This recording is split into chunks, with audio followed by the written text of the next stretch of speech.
Vamos dar início à nossa aula número 5, nessa manhã abençoada, manhã maravilhosa, e eu convido a todos a fecharmos os nossos olhos e a agradecer ao Senhor nessa manhã de hoje. Senhor Deus, Pai amado e querido, Pai maravilhoso, mais uma vez aqui estamos, reunidos como igreja para aprender um pouco mais da Tua poderosa palavra, meu Deus. Essa palavra que tem nos ajudado a nos libertar, essa palavra que tem moldado o nosso caráter, moldado o nosso jeito de ser, meu Deus. E eu quero apresentar aqui cada vida que já se faz presente, as vidas que estão chegando, Senhor, que venham estar aqui, meu Pai, em nome de Jesus Cristo, na hora do estudo bíblico, né, meu Deus, na hora para estar aprendendo mais da Tua palavra também, desde o começo, Senhor, que o Senhor possa aí estar apressando os passos de quem está chegando também, livrando de todo o mal, Senhor Deus, livrando de todo o impedimento, de todo embaraço que muitas vezes surge nas nossas vidas, Pai amado. E eu quero pedir para que o Senhor venha abrindo os olhos do nosso entendimento nessa manhã de hoje, nos dando visão espiritual, para que a gente possa crescer cada vez mais na graça e no conhecimento do nosso Senhor Jesus Cristo. As vidas que irão ser alcançadas também ali pela transmissão, pela internet também, que o Senhor venha estar abençoando também e colocando no coração de cada um, meu Pai, a vontade de estar aprendendo cada vez mais a Tua palavra. É o que eu te peço nessa manhã e te agradeço em nome do Pai, do Filho e do Espírito Santo. Amém. E graças a Deus. Amém. Os irmãos podem se sentar nessa manhã de hoje. E hoje nós vamos para a lição que já está aí no telão. Lição número 5, que tem como título: o juízo contra Sodoma e Gomorra. E nós já vamos aqui para o texto áureo.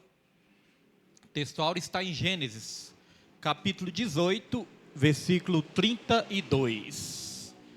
Gênesis, capítulo 18, versículo 32, é o texto áureo, que diz: disse mais, ora, não se ire o Senhor, que ainda só mais esta vez falo. Se porventura se acharem ali 10, e disse, não a destruirei por amor dos 10. Gênesis capítulo 18, versículo 32. Verdade prática, Deus é misericordioso e dá tempo para o arrependimento.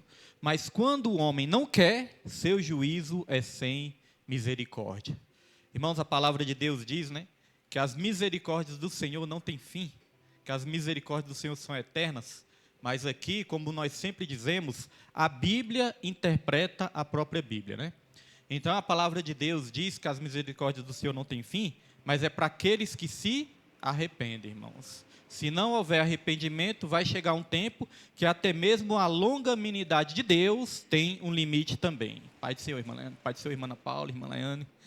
Então, até as misericórdias de Deus, irmãos, chegam também ao limite para aqueles que não se arrependem. Então, nós podemos dizer o seguinte: Deus não tem limite, mas o homem tem, né? Deus, ele é ilimitado, mas nós somos limitados. Então, esse é o primeiro ensino valioso que nós podemos trazer essa manhã. E aqui, ponto 1, os anjos visitam Abraão, o encontro nos cavalhais de Manre e a promessa de vida. Semana passada nós estudamos sobre quando Deus mudou o nome ali de Abrão para Abraão, e agora é a continuação da lição passada. Aqui nós vamos aprender sobre uma cidade. Essa cidade, ela foi destruída. E por que ela foi destruída? Ela foi destruída por causa da iniquidade. Ela foi destruída por causa do pecado. Mas, pastor, ela foi destruída só por causa do pecado? Não, ela foi destruída por causa do pecado sem arrependimento. Porque se for olhar bem, todos nós somos pecadores, né? A diferença é que existem aqueles pecadores que vão se arrepender e aqueles que não vão se arrepender. Então chega um momento que a medida da injustiça, como nós vamos ler daqui a pouco, a taça de iniquidade, como chama a Bíblia também, se enche. E quando a taça de iniquidade se enche, Deus, ele exerce juízo. Sobre uma pessoa individualmente, sobre cidades igual Sodoma e Gomorra. Mas vai chegar um tempo também que Deus, ele vai exercer juízo sobre toda a humanidade também. Que nós vamos ler lá em Apocalipse, quando fala da grande tribulação, irmãos. Então, essa cidade foi destruída por causa da falta de arrependimento do povo. Então, está aqui o ponto 1. Abraão recebe a visita dos anjos do Senhor. Subtópico 1, né? Abraão recebe a visita dos anjos do Senhor. No calor intenso do meio-dia, o improvável acontece. O Senhor visita Abraão nos cavalhais de Manre. Por que improvável? Porque antes do tempo ali de Abraão, nessa época, não era habitual os moradores ali dessa região receberem visitas ao meio-dia. Porque o sol de meio-dia era um sol escaldante. Pensa no sol. Se o sol lá da Bahia, da terra da Nilma, já é forte, imagine o sol, né, da região ali de Abraão, irmãos. Então não era habitual as visitas visitarem as casas ao sol do meio-dia, porque era um sol extremamente escaldante. Então aqui aconteceu o quê? Aconteceu o improvável, que foi o próprio Senhor, o próprio Deus, visitar Abraão, irmãos. Então eu quero dizer que nessa manhã nós também podemos aprender isso. Aquilo que muitas vezes você acha improvável de acontecer na sua vida, pode acontecer.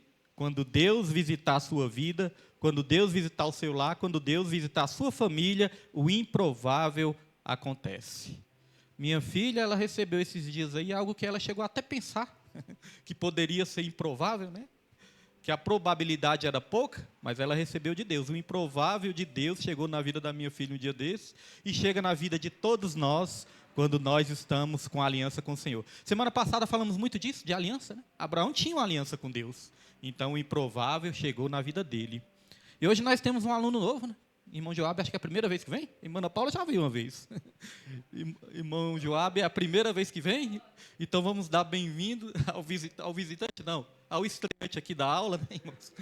E que Deus possa prover a situação para que possam os jovens estar nos estudos bíblicos. Estou orando para isso, para que Deus abra uma porta, para que todos... Oi? Está vindo, né? A Alice está vindo. A Alice tem que despertar ela. Mas ela está vindo aí. Então vamos lá. Uma quebra de rotina. Alguns irmãos não chegaram ainda, né? Vamos orar para chegar, mas Deus está no controle. Uma quebra de rotina. O momento de descanso torna-se o palco da glória. Então, quando a gente menos se espera, irmãos, às vezes nós estamos até ali descansados, achando que nada vai acontecer, pode ser o momento que Deus ele vai manifestar a glória de Deus nas nossas vidas. Nossa irmã Natália, chegaram aí também os meninos, e chegaram até com um brinquedinho, já não larga mais. Glória a Deus. Então aqui, irmãos, ó, a atitude de reverência. O que Abraão fez quando chegou ali o Senhor? A Bíblia diz que chegou o Senhor e mais 2 anjos. Então, ou seja, 3 varões chegaram ali. Um dos varões era o próprio Senhor, que a Bíblia diz. A Bíblia chama isso de teofania. São aparições de Deus ali no Antigo Testamento. Muitas vezes, quando fala anjo do Senhor, apareceu o anjo do Senhor, alguns dizem que o anjo do Senhor, alguns estudiosos entendem assim, que o anjo do Senhor é o próprio Deus, o próprio Senhor Jesus Cristo, que muitas vezes aparecia ali já no Antigo Testamento também. Isso se chamava teofania, aparições de Deus no Antigo Testamento também. Então, o que Abraão fez? Abraão ele se prostrou em terra, diante ali daqueles 3 varões. Abraão, no primeiro momento, não sabia que se tratava de anjos, não sabia se tratava do Senhor. Então, pastor, por que ele se prostrou perante homens? Isso também era o costume daquela época. Isso era uma tradição daquela época. Para receber bem os visitantes, o anfitrião, ele costumava ali se prostrar, receber bem, receber ali com toda hospitalidade, receber ali com todo carinho, né, com toda educação e com todo respeito os visitantes também. Foi por isso que Abraão se prostrou no primeiro momento, quando recebeu ali os anjos e o Senhor.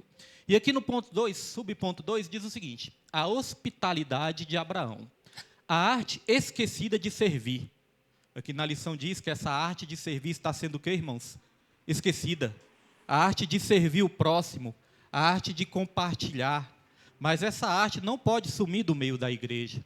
Nós temos que ter dentro de nós essa vontade de servir, essa vontade de compartilhar, essa vontade de estar aí ajudando o próximo também, ajudando as outras pessoas. Nós não podemos ter um sentimento dentro de nós de só querer a bênção só para nós, só querer as coisas de Deus só para nós, não. A igreja, ela sempre compartilhou. Veja que desde o Antigo Testamento, Deus ali já separou um povo, e ele queria que o povo fosse um povo hospitaleiro, um povo que servisse, um povo também que ajudasse o seu próximo também.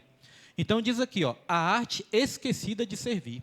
O patriarca oferece o seu melhor, a melhor vitela e pão amassado por Sara. Então Abraão não pegou ali do resto, não pegou ali uma coisa de má qualidade, nada. Pegou do seu melhor para servir o próximo. Então eu entendo o seguinte, que existe um princípio bíblico também.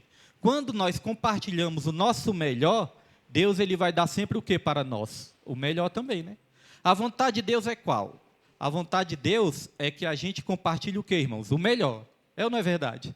Então ele vai dar o que para nós? O melhor. Se ele quer que a gente compartilhe o melhor, ele não vai nos dar o pior. Ele vai nos dar o melhor, mas é para nós também compartilharmos com o nosso próximo também, irmãos.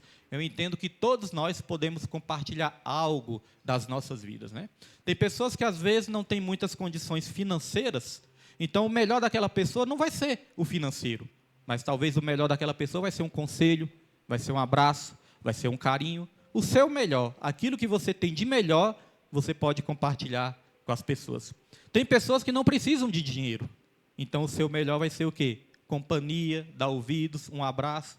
É igual a minha esposa, né? Minha esposa, de vez em quando, ela faz uns bicos para a patroa dela, e já tem muitos anos que ela trabalha para essa patroa dela, e teve uma vez que ela não pôde, teve uma vez que ela teve que parar de ir, não pôde mais estar indo. Aí eu falei para ela, nossa, Nima, acho que ela vai sentir falta de você lá, porque você está sempre conversando com ela, aconselhando ela. Então eu entendo que para a patroa da minha esposa, o melhor não é o serviço da minha esposa. Para a patroa dela, eu entendo que o melhor é a companhia, é os conselhos. E ela ouve muito a minha esposa, sabe? Minha esposa é evangélica, já pediu orações, até pela mãe dela. Então, o melhor é isso, irmãos. Muitas vezes o nosso melhor é a companhia, é dar ouvidos, é aconselhar, é dar um abraço. Porque sempre quando nós falamos do melhor, nós temos a tendência de pensar em coisas materiais. Mas o nosso melhor, muitas vezes, não vai ser isso. Então, quando a pessoa fala, pastor, eu não contribuo com nada, eu não compartilho nada porque eu não tenho. Não, todos nós temos algo que podemos contribuir com o nosso próximo. Então, aqui, irmãos, depois disso veio um questionamento. O questionamento divino. Onde está Sara? Naquela época também não era habitual. Quando chegava uma visita dentro de casa, sabe o que tinha que fazer? As mulheres tinham que fazer? Se esconder. As mulheres não poderiam ficar ali no meio das visitas. Então, Sara não estava ali naquele momento. Aí o próprio Senhor questionou, onde está Sara? E aqui vem a grande revelação. Eis que Sara, tua mulher, terá um filho. Gênesis 18, 10. A promessa mais aguardada finalmente ganha data. Aqueles varões que estavam ali também falaram, olha, nessa mesma época, no ano que vem, daqui um ano, nessa mesma época, eu vou chegar aqui e vocês vão ter um filho. Sara vai dar à luz a um menino. Então veja que essa promessa está desde a primeira lição, quando nós começamos a aprender ali o chamado de Abraão, essa promessa foi se renovando. Praticamente em todas as lições, a promessa de Deus ia se renovando cada vez mais. Todas as lições falavam que Deus aparecia para Abraão e renovava ali a esperança, renovava a promessa, porque é assim, quando Deus ele vê que nós estamos ali desanimados, desacreditados, quase desfalecendo na nossa fé, ele sempre vai dar um jeito de renovar as promessas dele nas nossas vidas. Seja através da Bíblia, seja através de um profeta, seja através de um louvor que você ouve, seja através das orações, mas Deus ele sempre vai estar renovando as promessas nas nossas vidas também. E aqui nós vamos para o subponto 3, que diz, o riso de Sara. Um riso de incredulidade física, não de zombaria a Deus. Então, quando Sara riu, ela olhou para a sua própria condição física. Ela olhou como é que pode, uma senhora de idade como eu, vai ter um filho. Só que esse riso não foi zombando de Deus. Foi um riso ali de dúvida. Foi um riso de incredulidade. Então, nós vamos aprender, irmãos, que a graça de Deus, ela supera a nossa incredulidade. Quantas vezes Deus ele promete algo nas nossas vidas, nós buscamos algo de Deus, mas fica ali aquela dúvida. Será? O será, né? Tem até um meme de hoje em dia aí que fala, será? Será? Não sei se os irmãos já ouviram.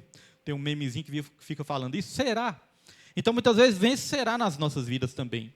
É o será da dúvida. Será que vai acontecer? Será que vai dar certo isso? Será que isso vai acontecer na minha vida? Porque, às vezes, nós temos até fé que pode acontecer na vida do nosso irmão. Mas, às vezes, não temos fé o suficiente que pode acontecer nas nossas vidas. Então, Sara, naquele momento, ela sorriu. E aqui a resposta do Eterno. Haveria coisa alguma difícil ao Senhor? Gênesis, capítulo 18, versículo 4. Então, olha a resposta de Deus. Há alguma coisa difícil para Deus? Há alguma coisa impossível para o Senhor? Certa vez eu aprendi isso com um amigo meu também, um irmão em Cristo. ele estava ali, ia fazer uma prova, e essa prova de concurso, essa prova tinha poucas vagas. Aí ele falou, nesse tempo, eu não lembro se eu era pastor, mas ele falou comigo, William, o que você acha? Você acha que essa prova aí, o que você acha de eu fazer essa prova e tudo? Eu falei, aí na hora assim, irmãos, veio no automático, né? Na hora eu falei assim, nossa, mas é pouca vaga, né? Aí o pastor que estava do meu lado, o pastor Everaldo, né? O pastor Everaldo estava do meu lado e falou, mas ele só precisa de uma. Eu falei, rapaz, isso é verdade. Mesmo que seja poucas vagas, mas ele só precisava de uma.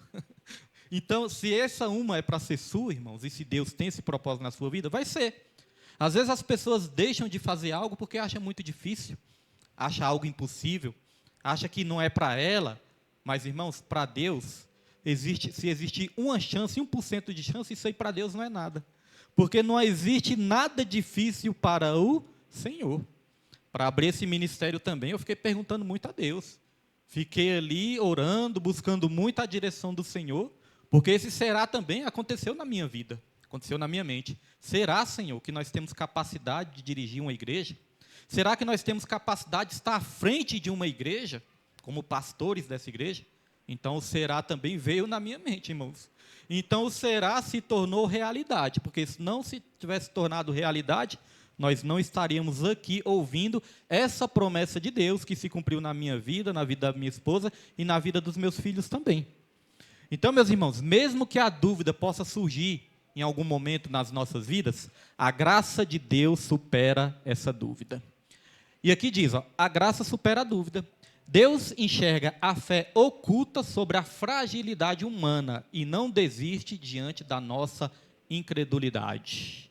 Certa vez chegaram até Jesus e falaram, Senhor, eu creio, mas me ajuda na minha incredulidade. Ou seja, essa pessoa falou, Senhor, eu creio, mas não creio tanto assim. Não é aquele negócio que diz, como ele crê. Mas eu creio, Senhor, eu creio um pouquinho. E ontem eu estava conversando com minha filha também, eu falei isso. A gente estava falando sobre concursos públicos. Eu falei para ela, Suzane, quando eu fiz o concurso da Nova Cap, eu também fiquei com essas dúvidas. Será que eu vou conseguir passar? É difícil, às vezes passa e não é chamado. Eu sou muito novo, porque eu era novo de idade ainda, eu tinha o quê? Tinha 18 anos quando eu fiz o meu primeiro concurso. Aí eu falei, muitas vezes é chamado no concurso, mas até passa na prova, mas não é chamado. Às vezes chama as pessoas mais velhas, aí veio um pouquinho. Mas, irmãos, no fundo, eu acreditava que eu poderia passar. Eu falei assim, eu consigo fazer essa prova, eu consigo passar. Eu consigo fazer ali e me sair bem nessa prova. Porque eu já tinha uma certa experiência também, quando eu era aluno. Quando eu era aluno, eu não era aluno assim tão aplicado, não. Mas eu tinha uma certa facilidade para aprender. E por que eu tinha uma certa facilidade para aprender? Porque desde cedo eu entendi o seguinte, o melhor para aprender não é decorar. Você sabia disso? Às vezes nós queremos aprender decorando. É claro que memorizar algo faz parte também. Mas às vezes nós queremos usar o tal do decoreba. Vamos decorar. Irmão, se a gente depender disso aí, de decorar, a nossa mente pode falhar. Pode ser um dia que a nossa mente esteja cansada. Pode ser um dia que a gente vai fazer a prova, que a nossa mente ali está em outro lugar, fadigada. Aí nós vamos depender o quê? Daquilo que nós decoramos. Aí nós podemos fazer o quê? Esquecer. Sabe o que é melhor para você estar se dando bem numa prova, passando de ano? O melhor, irmãos, é você aprender a ciência por trás da coisa. Não apenas decorar, mas aprender a ciência por trás daquilo que você está estudando. Eu, desde cedo, que eu entendi isso. Vou dar um exemplo bem simples, mas os irmãos vão entender. Quando a professora me ensinou a primeira vez, William, 1 mais 1 é 2. Eu não me contentei só com isso. Tá bom, 1 mais 1 é 2. Eu quis saber o porquê. Por que 1 mais 1 é 2? Ou seja, é a ciência por trás da coisa. Porque é muito fácil você decorar. Tá bom, 1 mais 1 é 2, mas se sua memória falhar, você vai esquecer. Então eu quis entender a ciência por trás disso. Por que 1 mais 1 é 2? Aí eu aprendi, né? Você tem 1, aí junta mais 1, vira 2. É a ciência por trás das coisas, irmãos. Pode falar.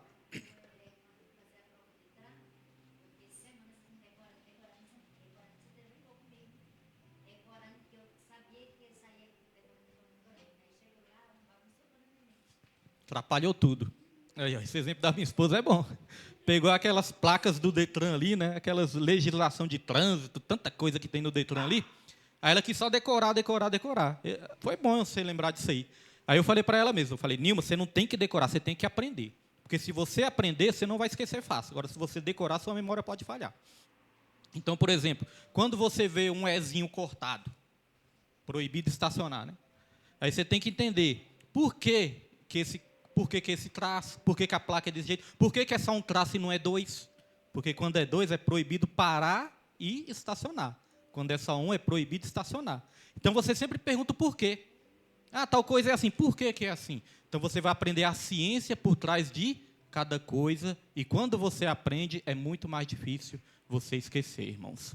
Então, isso vale para os jovens aqui também, né? Os jovens vão estar fazendo sempre provas aí de concurso, passando de ano. Então, isso é sempre bom também para vocês entenderem. A decoreba pode falhar, mas o ensino não, irmãos. O ensino, ele fica.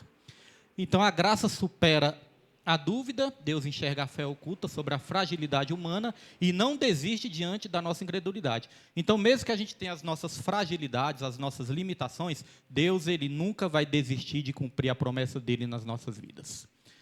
Então, o resumo do ponto 1 é esse. Deus é bom e envia seus anjos para visitar a casa de Abraão e revelar a ele o que faria a Sodoma e Gomorra. Estamos estudando sobre a cidade ali que foi cidades de Sodoma e Gomorra, que foram destruídas por causa da falta de arrependimento. Ponto 2. Deus anuncia seus planos a Abraão. O peso do pecado e a angústia da intercessão. Às vezes, quando nós vamos interceder por alguém ou por algo, bate aquela angústia. Bate ou não bate, irmãos? Às vezes, um familiar que ainda não está na presença de Deus. Às vezes, você está ali pregando, insistindo, falando da importância da pessoa buscar a Deus. E a pessoa fica ali indiferente, não busca. Isso dá uma angústia. Às vezes, quando eu penso na minha família, tantas pessoas da minha família ainda, que não estão buscando ao Senhor, que estão ali só dentro de casa, sem buscar a presença de Deus, isso dá uma certa angústia. Então, existe o peso do pecado e a angústia da intercessão. E aqui no subponto 1 diz, o anúncio da destruição. Abraão, com espírito generoso e confiante na providência divina, cede a Ló o direito de escolher.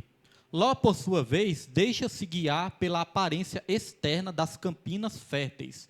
Ele vê a terra, mas não discerne o contexto moral que a cercava. Irmãos, antes de eu voltar nesse ponto aqui, só uma coisa que eu esqueci de passar. Esqueci de passar aqui um versículo. Coloca lá, Pedro, aquele de Hebreus. Coloca o de Hebreus, 13, 2. Porque nós falamos aqui de hospitalidade, né? Servir bem, receber bem as pessoas. Muitas vezes vamos precisar receber na nossa casa também, receber bem. E olha só o que diz aqui, a Bíblia sempre ensinou sobre hospitalidade. Lá na carta de Pedro fala sobre hospitalidade, Provérbios fala de hospitalidade também. Em Hebreus 13, versículo 2, diz o seguinte, ó, não vos esqueçais da hospitalidade, porque por ela alguns, não o sabendo, hospedaram anjos. Ou seja, às vezes, Deus ele pode enviar até mesmo anjos na sua casa, até mesmo para nos provar, muitas vezes, né, irmãos? Quantas vezes não bate ali um mendigo no portão da nossa casa, às vezes querendo ali uma ajuda, às vezes querendo ali um alimento, e às vezes a gente fica nervoso, o dia todo o povo pedindo. Eu não vou mentir, eu mesmo já fiquei estressado com isso, ficar batendo no portão. Porque às vezes bater palma não me estressava tanto não, mas quando chegava assim com alguma coisa e batia no portão, irmãos, com a chave, e batia, faltava derrubar o portão, eu falava, meu Deus do céu, eu ficava estressado, irmãos. Falei, rapaz, além de estar pedindo, ainda quer derrubar meu portão aqui. Então, eu já cheguei a me estressar. Só que quando eu vi esse versículo, eu pensei, rapaz, já pensou se muitas vezes Deus quiser nos provar? Mandar alguém lá na nossa casa para saber como está a nossa hospitalidade? Como a gente vai receber aquela pessoa, como a gente vai servir, se a gente vai estar disposto a ajudar? Então, aqui diz, ó, muitos receberam anjos, sem saber que eram anjos, porque tiveram hospitalidade. E no tempo de Abraão, na região que ele morava, hospitalidade era algo essencial. Era algo ali muito importante, por quê? Porque muitas vezes as pessoas viajavam quilômetros e quilômetros no deserto. E ele ficava com sede, ficava ali com fome, ficava com os pés sujos. Então o anfitrião, quando recebia essas pessoas, dava ali uma água, dava um pão, dava um alimento, oferecia água ali para lavar os pés. Quando tinha animais, oferecia água para os animais também, porque era uma questão de vida e de morte, era uma questão essencial. Talvez por isso, hoje em dia, a questão de servir já não está tão em voga assim na igreja, ou às vezes na nossa vida também, a questão de servir, porque hoje em dia a gente não encara isso como essencial. Mas se a gente olhar para a palavra de Deus, irmãos, o servir é essencial, muitas vezes não é nem essencial para a pessoa, mas essencial para nós. Existia um ditado aí no mundo, não sei se ainda hoje em dia usam esse ditado, mas antes existia o seguinte: aquele que não vive para servir, não serve para viver. É um ditado, e se a gente for olhar, esse ditado ele tem a ver com a palavra do Senhor. Porque Deus ele nos chamou também para servir o próximo, para compartilhar também. Então podemos voltar, pode botar lá, Pedro, de volta no slide. Então o que é que acontece, irmãos? Voltando aqui para o slide. Ali já é o anúncio da destruição. Abraão, com espírito generoso e confiante na província divina, cede a Ló o direito de escolher. Ló, por sua vez, deixa-se guiar pela aparência externa das campinas férteis. Ele vê a terra, mas não discerne o contexto moral que a cercava. Ló, ele se deixou levar por aquilo que seus olhos estavam vendo. Aquilo que é bonito, aquilo que é atrativo, aquilo que chamou a atenção de Ló, foi aquilo que ele escolheu, irmãos. Ou seja, Abraão se firmou na promessa. Abraão ainda não estava vendo a terra prometida, não estava vendo nada ali ainda na frente dele, mas ele confiou na promessa de Deus. Antes de escolher, ele falou: Ló, se você escolher este lado, eu vou para o outro. Se você escolher o outro lado, eu vou para o lado contrário que você escolheu. Ou seja, Abraão se firmou na promessa e não nas vistas. E a Bíblia diz o seguinte: nós vivemos por fé e não por vistas. Muitas vezes vamos ter armadilhas nesse mundo. Às vezes vai aparecer algo que parece bom nas nossas vidas, na nossa frente. Às vezes vai aparecer algo que parece bonito aos nossos olhos. Mas nós sempre temos que nos perguntar: será que é da vontade de Deus? Será que isso faz parte dos planos de Deus? Será que isso faz parte do propósito de Deus? Às vezes pode ser uma porta de emprego, mas pode estar ali escondido uma armadilha. Às vezes uma proposta ali de um salário maior, um salário melhor. Às vezes um relacionamento na sua vida, um amigo, uma amiga, que você se sente atraído ali pelo carisma. Hoje em dia, as pessoas, elas dão mais valor ao carisma do que ao caráter. E o caráter, irmãos, é que protege o poder, como nós já aprendemos aqui, né? O caráter é que protege o carisma também. Não adianta só a pessoa ser carismática. O carisma também é importante nos relacionamentos. Mas não adianta a pessoa só ser carismática também, não. A pessoa tem que ter caráter. Então, os jovens aqui, no meu tempo de jovem, a gente sempre queria estar perto daquele que era mais popular na escola. Aquele que era o mais popular, aquele que juntava mais amigos, irmão jesuíno, era aqueles que nos atraía. Pensar, aquele ali é popular, o tanto de gente que está perto dele, quero ficar perto dele também. Quero ser amigo dele. Só que, às vezes, quando ia olhar o caráter, irmãos, caráter totalmente mundano, né? Então, irmãos, o caráter é mais importante que o carisma.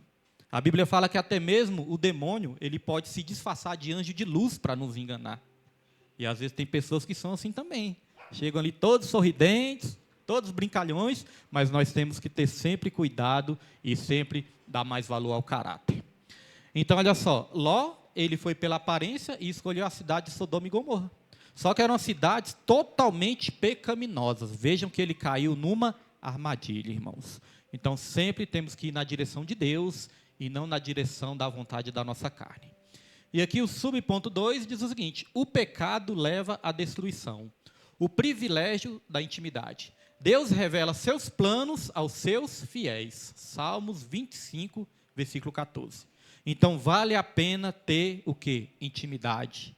Vale a pena ter comunhão com Deus.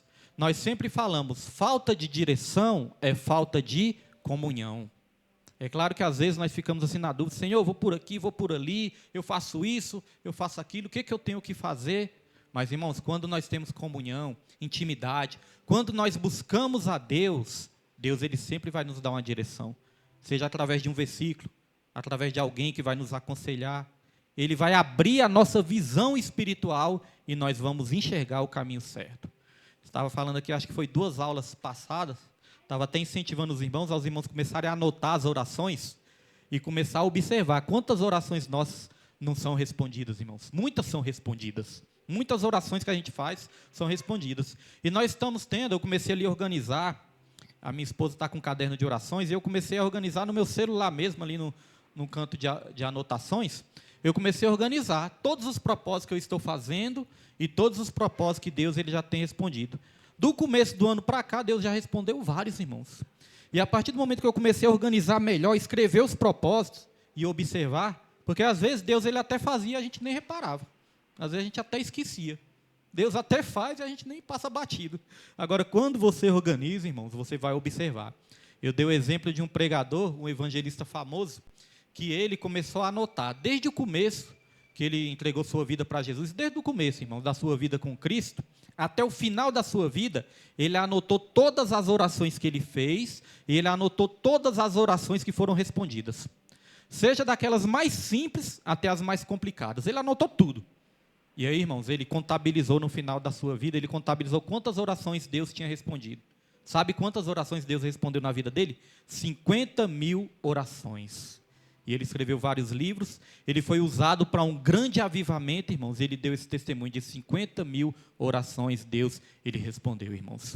Então, a intimidade, a comunhão sempre vai nos guiar para o caminho certo e não para o caminho errado.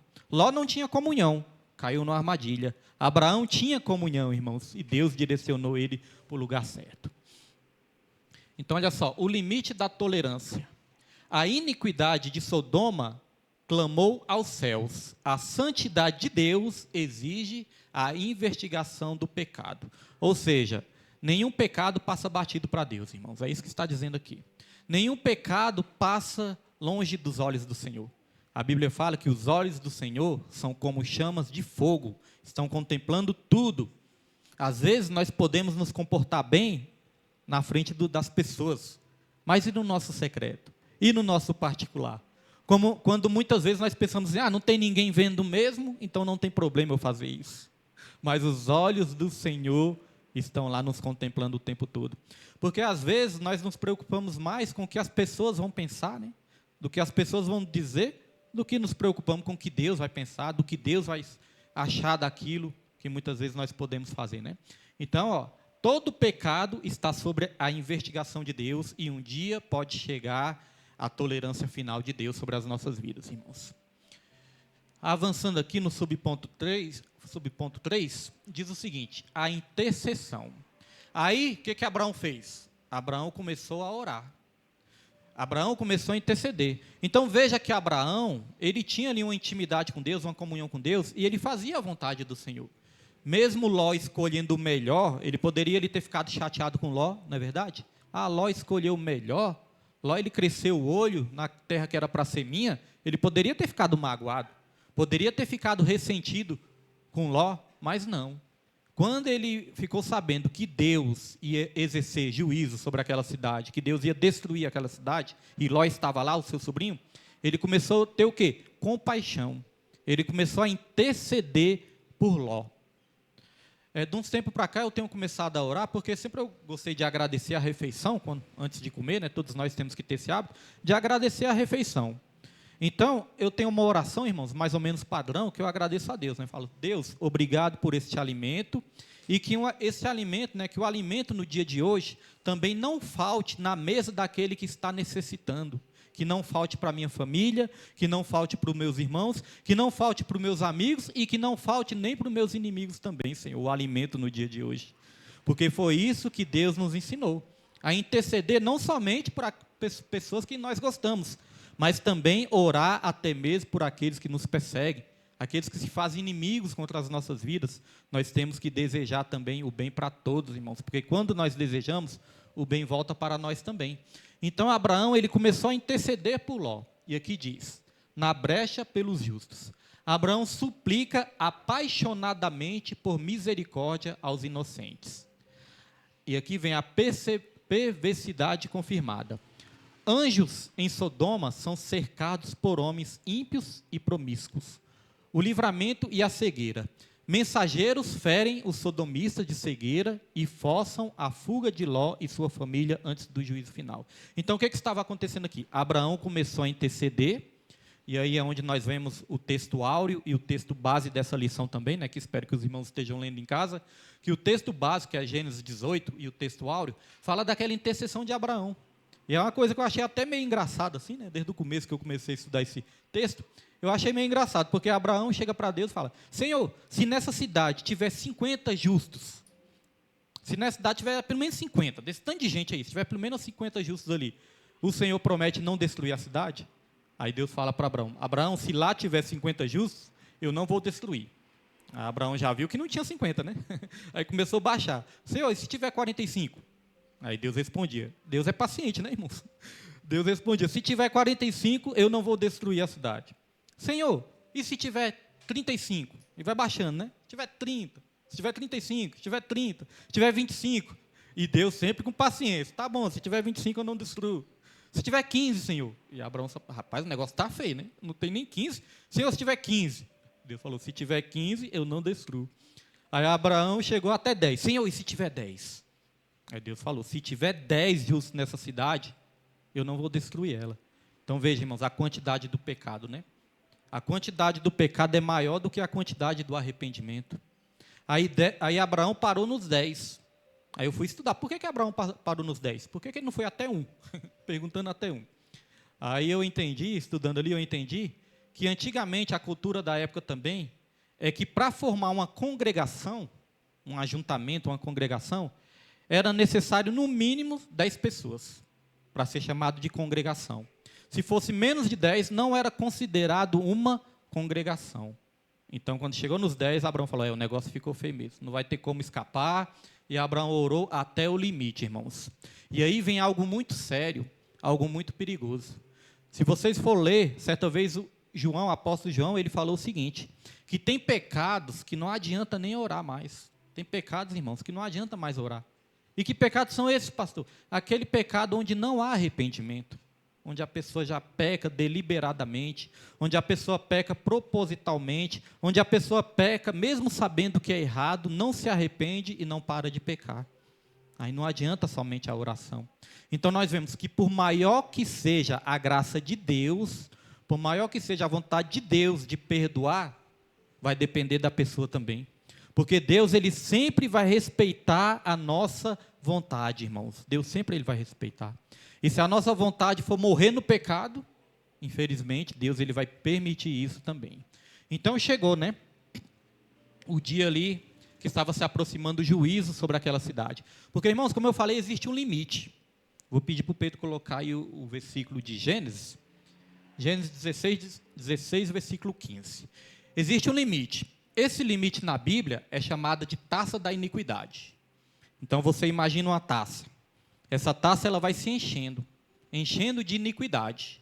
Quando essa taça transborda, irmãos, foi quando o pecado já passou de todos os limites.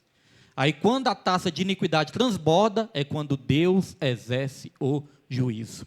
Então olha só, Gênesis 15:16 diz o seguinte, e a quarta geração tornará para cá, porque a medida, aqui está escrito medida da injustiça, né? Mas tem algumas traduções que vai dizer taça da iniquidade, é a mesma coisa. Então Deus, ele já tinha lhe prometido a terra para Abraão, e falou, Abraão, eu só vou te levar para aquela terra, quando a taça de iniquidade daquele povo lá transbordar.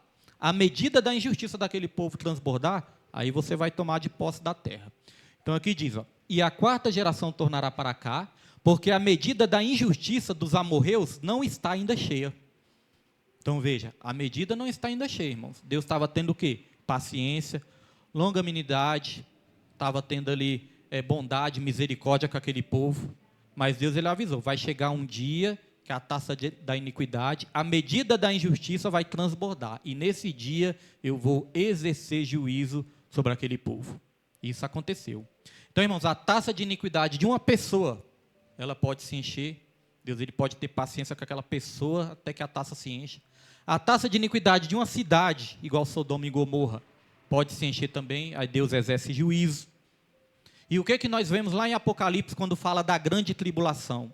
A grande tribulação nada mais é do que a taça da iniquidade de toda a humanidade sem arrependimento vai estar cheia. É onde Deus vai exercer juízo e Deus ele vai vir com a grande tribulação sobre essa terra, irmãos.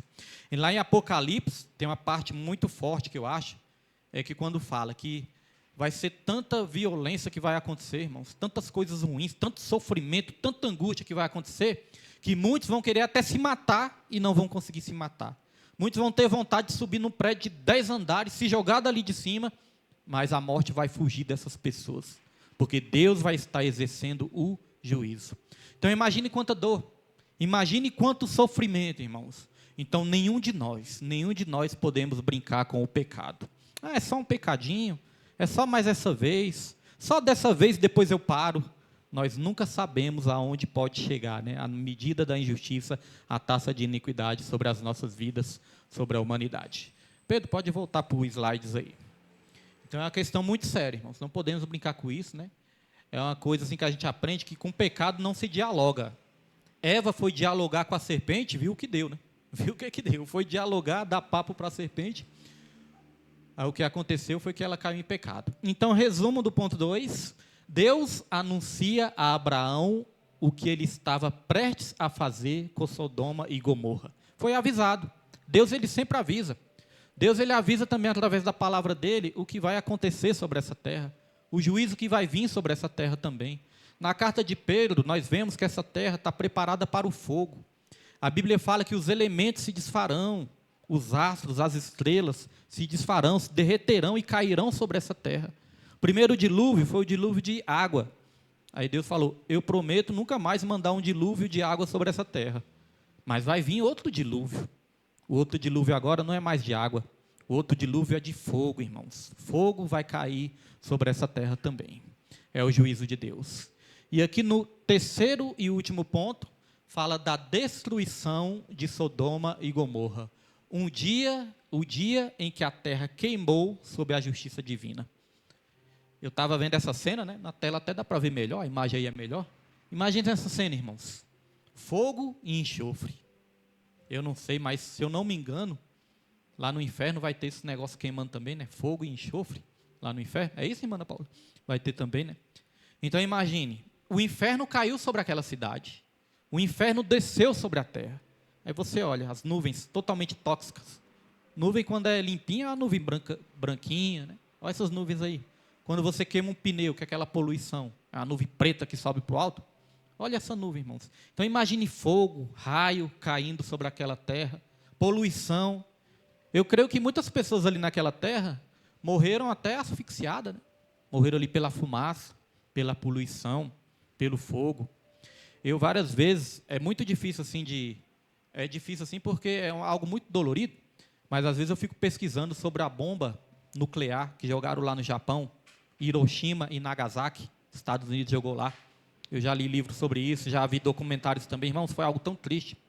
Aquela bomba ali, ela não explodiu no chão, ela explodiu antes de tocar o chão, aquela bomba nuclear. A maioria das pessoas não morreram ali com a explosão da bomba no primeiro momento. A maioria das pessoas morreram com a onda de choque e morreram com calor, morreram incineradas. As pessoas que morreram incineradas, que estavam ali mais próximas, elas praticamente desapareceram. Elas desapareceram no ar, foram incineradas com calor, com fogo, irmãos. Foram pulverizadas, viraram um pó mesmo, cinzas. Então, muitas pessoas lá em Sodoma e Gomorra, esse juízo foi um juízo muito forte de Deus. Então, veja, irmãos, para chegar a esse ponto, imagine como estava o pecado deste povo, né? Mas a Bíblia fala também que quando os anjos, aqueles mesmos 2 anjos que estavam lá, junto com Abraão, foram avisar Ló. Olha, vai vir um juízo para cá, e foram até na casa de Ló. E quando eles chegaram na casa de Ló, aí o que os moradores daquela região quiseram fazer com os anjos? Quiseram ter relações com os anjos. Ou seja, homossexualidade com os anjos ali, né? Eram homens que queriam ali ter relações com os anjos também. Eles chegaram para Ló e falaram, olha, traz eles aqui para fora que nós queremos ter relações com ele. Que pecado é esse? O pecado da homossexualidade. É claro que aqui não está falando só de um pecado, mas esse pecado ficou bem claro ali. Porque hoje em dia, é importante a gente aprender isso. Porque hoje em dia tem muitas pessoas pregando que a homossexualidade não é pecado. Que o que importa para Deus é o amor. Até mesmo pessoas que se dizem pastores, irmãos. Não sei se os irmãos já ouviram isso. Mas eu conheço pessoas que se identificam como pastores, que estão chegando a ensinar que a homossexualidade não é pecado. Pode falar. Isso.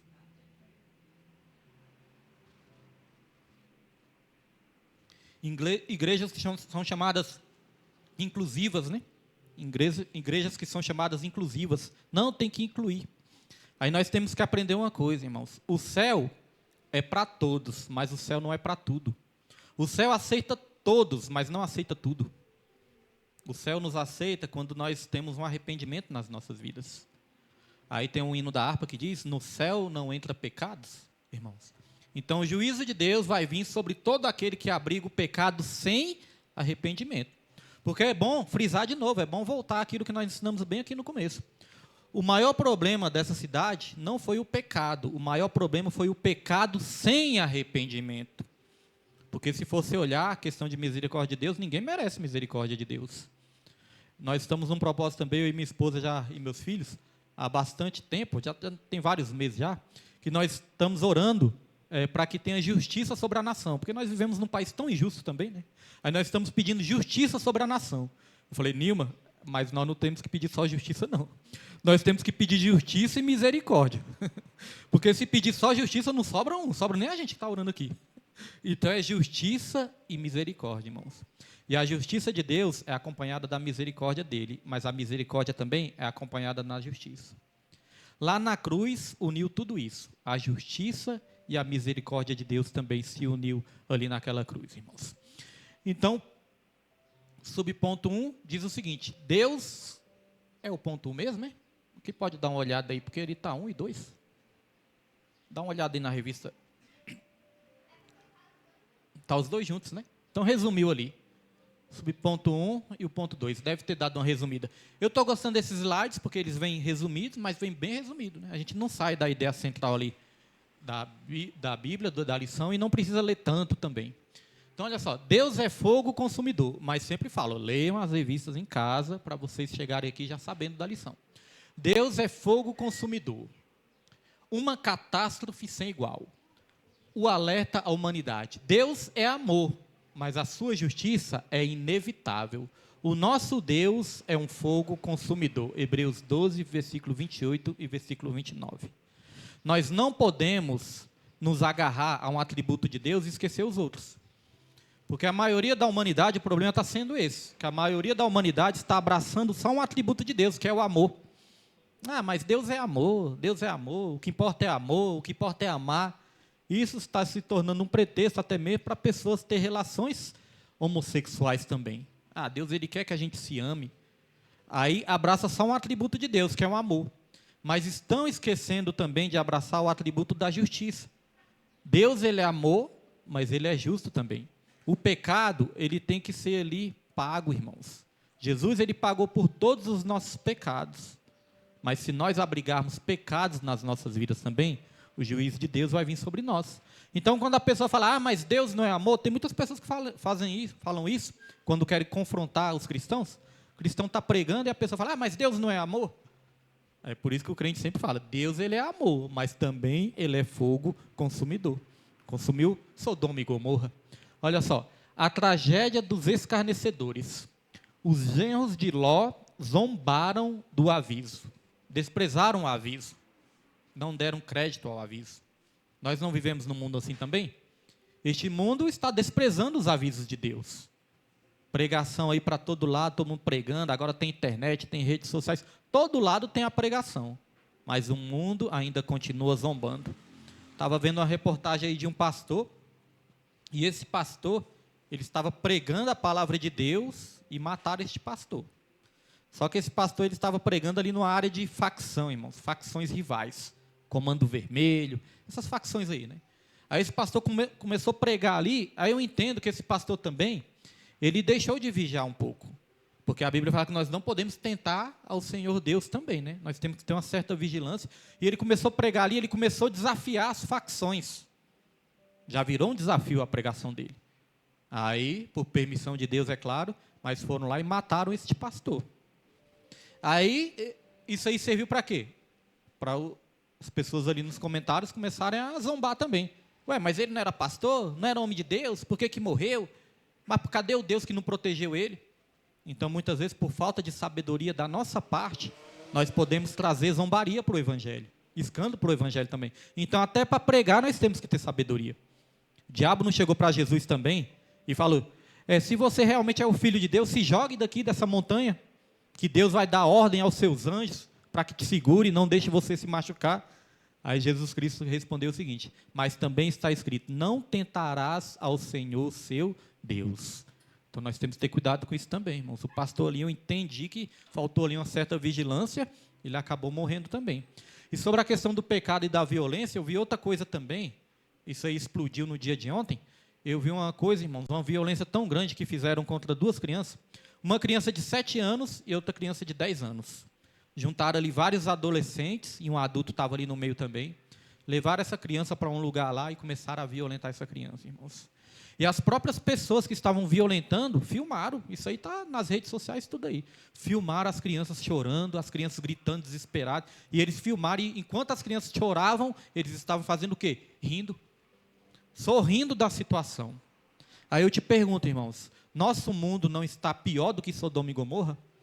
Nosso mundo está pior do que Sodoma e Gomorra. Ou seja, a taça de iniquidade, a taça de pecado está se enchendo.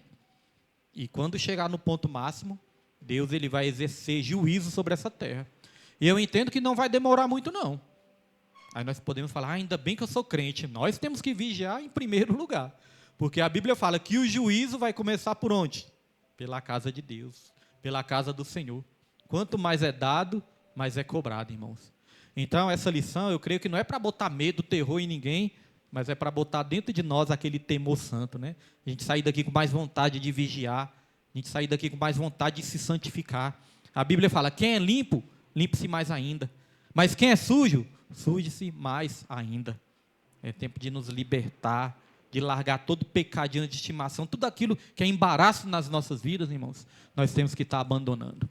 Então, olha só, o alerta à humanidade. Deus é amor, mas também é fogo consumidor, né? E aqui diz, a tragédia dos escarnecedores. Os genros de Ló zombaram do aviso de Deus, está lá em Gênesis 19:14. A minoria salva. Tal como no dilúvio, apenas um remanescente escapou da devastação total das Campinas. Então, olha só, nem a família dele, nem a família de Ló, né? Família toda, porque a mulher virou ali uma estátua de sal, os genros zombaram. Então vejam, irmãos, a questão de salvação é algo muito sério. A Bíblia fala, muitos são chamados, mas poucos são os escolhidos. Quando os anjos foram lá, até na casa de Ló, estava chamando ali o povo ao arrependimento. Mas o povo quis foi violentar os anjos. Então veja como que é o ser humano, irmãos.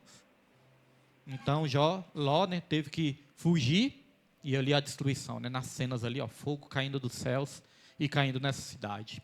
Estava estudando sobre essa cidade também. O que aconteceu depois com Sodoma e Gomorra? A cidade se reergueu. E aí eu descobri que essa cidade, hoje, nos dias de hoje, ela está localizada mais ou menos ali na região da Jordânia, do Mar Morto. E diz que onde ficavam essas cidades, está um lugar até hoje deserto. Um lugar árido, deserto, que não cresce mais nada. E aí os arqueólogos trabalham neste lugar, para procurar evidências, né, muitas vezes de histórias bíblicas, de relatos bíblicos, e ali encontraram evidências que realmente teve uma grande destruição naquele local, evidências de fogo que caiu do céu daquele local, resquícios ali de enxofre acharam naquela terra, naquele local também. Então isso aí corrobora com o relato bíblico também. Até os arqueólogos estão chegando à conclusão que esse relato da Bíblia realmente é um relato verdadeiro e que aconteceu também, irmãos. Cientistas estudam isso. Então veja que a palavra de Deus não brinca. A palavra de Deus ela é fiel e verdadeira também. E agora aí, olha só essa imagem. A mulher de Ló transformou numa estátua de sal. Ela tinha que fugir para a sua salvação, irmãos, mas ela acabou parando para olhar para trás. Quando ela olhou para trás, ela virou uma estátua de sal. Porque o sal também naquela época simbolizava sequidão, simbolizava deserto. O Mar Morto era cheio de sal, ainda é até hoje, né? Nem animais, peixes aquáticos não podem ficar ali no Mar Morto, animais aquáticos não podem ficar ali por causa da quantidade de sal. Então olha só o que aconteceu. O preço da desobediência. A mulher de Ló sabia que tinha que sair sem nem olhar para trás. Aí aqui diz, a esposa de Ló não foi alcançada pelo fogo, mas pereceu por olhar para trás. Não morreu no fogo, irmãos, mas morreu na desobediência. Às vezes nós podemos escapar de alguma violência, mas podemos morrer na desobediência. Ah, tem tanta violência nesse mundo, graças a Deus eu estou escapando, mas podemos morrer dentro de casa na nossa desobediência. Aí aqui diz, ó, um monumento de advertência. Seu coração ainda estava em Sodoma. Esse foi o problema. A lição para hoje. Como servos, não devemos olhar para o mundo que ficou para trás, mas buscar as coisas que são de cima. Sabe qual foi o maior problema da mulher de Ló? É que no lugar dela olhar para frente, dela valorizar ali aquele escape, aquele livramento que Deus estava dando, no lugar dela valorizar isso aí, ela preferiu olhar para trás, olhar para o que estava ficando para trás. O coração dela ainda estava em Sodoma. Ou seja, ela valorizou mais o que estava ficando para trás do que aquilo que estava à frente dela, que era o livramento, que era o escape. E quantas vezes nós corremos esse risco de pensar, nossa, mas quando eu estava no mundo era tão bom, era divertido, eu podia fazer isso, eu podia fazer aquilo. Deus, quando livrou o povo de Israel também da terra do Egito, o povo continuou com o coração lá no Egito. O povo estava livre com seu corpo, o corpo livre, mas a mente ainda estava presa no Egito. A mente estava presa no passado, aquilo que tinha no passado. Irmãos, a maior perca que nós podemos ter nessa terra é a salvação. Não são nem coisas materiais. Quantos de nós já não levamos prejuízo? Eu já falei para minha esposa uma vez, falei, Nilma, eu não costumo muito me apegar em coisa material, não, porque coisa material hoje tu tem, mas amanhã você pode não ter, você nem sabe o que pode acontecer amanhã. Hoje eu tenho um carro, e se roubarem meu carro? E aí, vou morrer? Claro que eu vou ficar triste, né? Vou ficar triste ali, vou ficar magoado, mas vou morrer? Vou parar minha vida por causa disso? Se roubarem o carro, eu vou falar para Deus, mas graças a Deus levaram o carro, mas não levaram minha vida. É ou não é verdade, irmãos? Porque aquilo que está na frente, irmãos, é muito maior do que aquilo que ficou para trás. Não importa o que você já sofreu, não importa o que você já perdeu, não importa os prejuízos que você já teve, irmãos, o que importa é o que Deus tem para você lá na frente. Se a mulher de Ló tivesse pensado assim, ela está desfrutando do livramento de Deus, desfrutando ali de uma nova cidade, uma nova região, onde Deus mandou ali Ló ir para essa região. Mas não, ela olhou para trás e virou uma estátua de sal. Eu acho muito forte essa imagem aí, irmãos. Imagine, né? Essa imagem. Então trouxe sofrimento para a vida de Ló, para a família de Ló, tudo por causa da desobediência. Então aqui para concluir o resumo, né? Deus é amor, mas também é um fogo consumidor. E não tolerou o pecado de Sodoma e Gomorra. A Bíblia fala que o salário do pecado é a morte. E eu sempre repito, salário é algo que você recebe depois. Ninguém recebe o salário antes de trabalhar, né? Pode ser até que uma exceção ou outra, mas não é a regra principal, né? Pode ser que a pessoa dê um adiantamento, vou te dar esse adiantamento aqui para você fazer isso. Mas a outra parte só vai dar quando você terminar. Geralmente é assim, né? Mas, irmão, salário é algo que a gente recebe depois. É aí que está o perigo. Às vezes a pessoa pensa, não, eu estou cometendo esse pecadinho aqui, tudo, mas não está acontecendo nada, então Deus é comigo. Deus é comigo, Deus está comigo, mas o perigo é isso, que uma hora a conta chega. O pecado é igual cartão de crédito. Você usa agora, mas depois vai ter que pagar. E se não pagar, tem consequências terríveis na sua vida e na minha. Olha só, conclusão. A benignidade de Deus dura para sempre. Isso é um fato. Mas eu sempre digo, a Bíblia interpreta a própria Bíblia. Nunca podemos parar só num versículo. A benignidade de Deus dura para sempre. Salmo 136, versículo 1. Mas a sua longanimidade tem um limite. E o limite é quando a pessoa ali extrapola todos os limites também do pecado e quando a pessoa não se arrepende. Lá em Jeremias, se eu não me engano, é capítulo 5. Depois eu vou conferir com os irmãos. Jeremias tem uma coisa interessante, lá em capítulo 5, se eu não me engano. Diz que Deus, ele deu ordem até para o mar. Até o mar tem um limite. Quando Deus criou a terra, Deus criou todas as coisas, Deus, ele deu ordem ali para o mar. Deus, ele falou, olha, daqui você não passa. A praia é o limite do mar. Os irmãos já viram que o mar chega até na praia, né? Até ali na areia da praia, mas não passa daquilo? É o limite. Por quê? Porque Deus deu uma ordem, falou, mar, você vai vir até aqui, mas daqui você não vai passar. Você tem um limite. Até a natureza tem um limite. Mas hoje em dia, irmãos, hoje em dia não tem aquele tal de tsunami, que às vezes vem um maremoto ali, tem um terremoto, né, no fundo do mar, aí forma ondas gigantes, aí vem aquele maremoto, e ali aquele maremoto inunda cidades inteiras. Não tem o tsunami? Aí nós podemos nos perguntar, ué, pastor, mas Deus ele não deu ordem para o mar não ultrapassar os limites? Mas eu entendo que como o homem está ultrapassando todos os limites do pecado, até a natureza foi afetada também pelo pecado da humanidade. Então, assim como o homem passa dos limites, até mesmo a natureza está passando dos limites também, irmãos. E a natureza também tem as suas reações. Então, aqui continua. O Senhor deu tempo a Sodoma e Gomorra, mas a surdez espiritual selou o destino daquelas cidades. Quando a humanidade perde o temor ao Criador, o juízo não tarda. Jamais devemos esquecer o equilíbrio perfeito, o infinito amor e a severidade. Jamais devemos esquecer o equilíbrio perfeito. Está repetindo, né? O infinito amor e a severidade do eterno. Então a conclusão que fica é essa: Deus, ele é amor, mas ele também é um fogo consumidor. Temos que ter muito cuidado nas nossas vidas para não passarmos do limite e interceder por aqueles que ainda não entendem sobre isso.